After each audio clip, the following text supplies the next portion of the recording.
Remember how you were able to punch a literal god of paradise into the sun?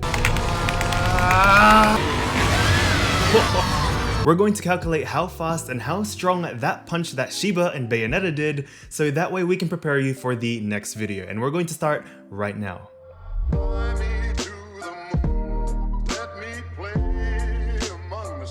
How are we going today, everyone? My name is Rock, and thank you guys so much for clicking on this video. I'm going to show you how cool maths is in a fictional universe. I want to put a disclaimer that this is completely my deduction and my opinion, and I could be way off. I'm not stating that my conclusion is final or on point or factual. However, nothing in this video is completely purely made up because a lot of research and comparison went into it. So if you do want to make your own comparison or your own research into it, you're more than welcome to. That way we made this conclusion as fair as possible. Okay, so I'm sure the best score you can get is 900 infinitons to charge up before you punch Jubelius. So putting Newton's third law of motion, where every action has a complete and opposite reaction, that means that Jubelius experienced the same amount of force that Shiba applied. But in order to see that in a human translation, simplified, we're going to be using Newton's second law of motion, force equals mass times acceleration, which is a generalized term. Hence, we are going to need some variables in order to complete this task. The mass of Jubelius' soul that was punched, the displacement between contact and the surface of the sun, and the time it took for Jubelius to complete her travel from the punch to the surface of the sun. Let's start with the mass of Jubelius' soul. Not Jubelius' thick thighs, her soul.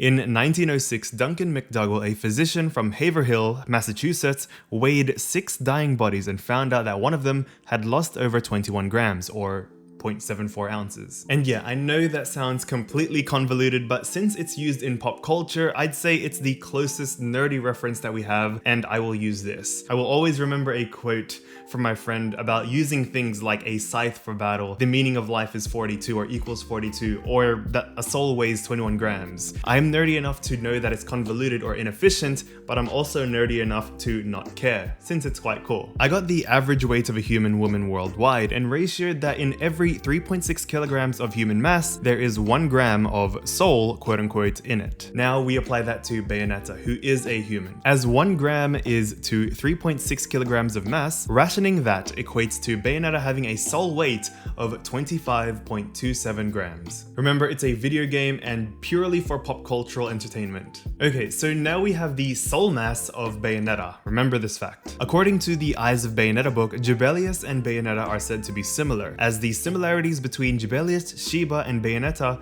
are intentional. And yeah, look at their body type, their anatomies. My Bayonetta's a lovely figure.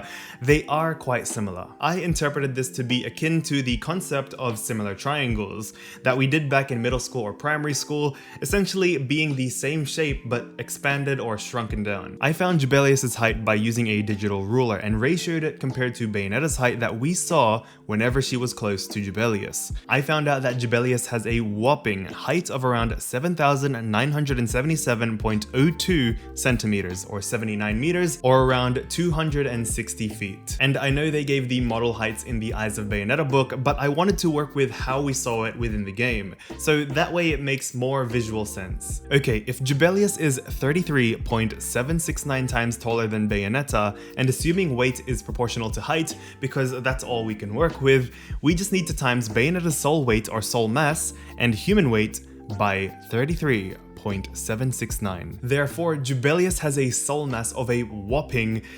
853.35 grams, or around 30 ounces. Basically, her soul would weigh around the same as a loaf of bread, even though she brought the whole damn bakery. We got her soul mass. Now it's time to find the displacement, basically distance. It's not, but just go with it, between Jubelius getting knocked out and hitting the surface of the sun. I'm going to say around the same distance or displacement from Pluto to the sun. So therefore, let's use Pluto's average distance, displacement, from the sun itself. A simple Google search led us to 39.5 astronomical units, which is around this much, which is equal to, holy f***. Sorry, my bad. So yeah, that's how far Jubelius was yeeted, approximately 5,909,000,000,000 100 million meters. Okay, so now the time. So what I did was find Matt Swift's pure platinum play of the epilogue because I essentially wanted a perfect play. And I cut out these cinematics where it didn't show Jubelius getting yeeted. She has been yeeted from Pluto to the sun within 1 minute, 15 seconds and 18 milliseconds, and that equates to around 75.01800 seconds. For the equation, we're gonna need a full conversion into seconds. And you know what else takes a very few seconds? If you are enjoying this video and want more analysis videos like this, you can press that like button and the subscribe button so that way you won't miss a single episode. And if you do, apparently Bayonetta 3 will come a day earlier. It's weird. Okay, in the big equation that we have to solve, we already have the soul mass, which is around 0.85 kilograms or around 30 ounces. Now, how do we find the acceleration? The acceleration is the rate of speed that Jubileus is being yeeted, not the speed or the velocity of Jubileus itself. The rate of that. The double derivative, aka the bullshit aspect of high school calculus. I seriously hated this part. I'm kidding. So to explain acceleration quite simply, imagine you are driving and you see the speedometer. That number on that speedometer is your velocity or your speed. Now to speed up, to increase that number, what do? You go...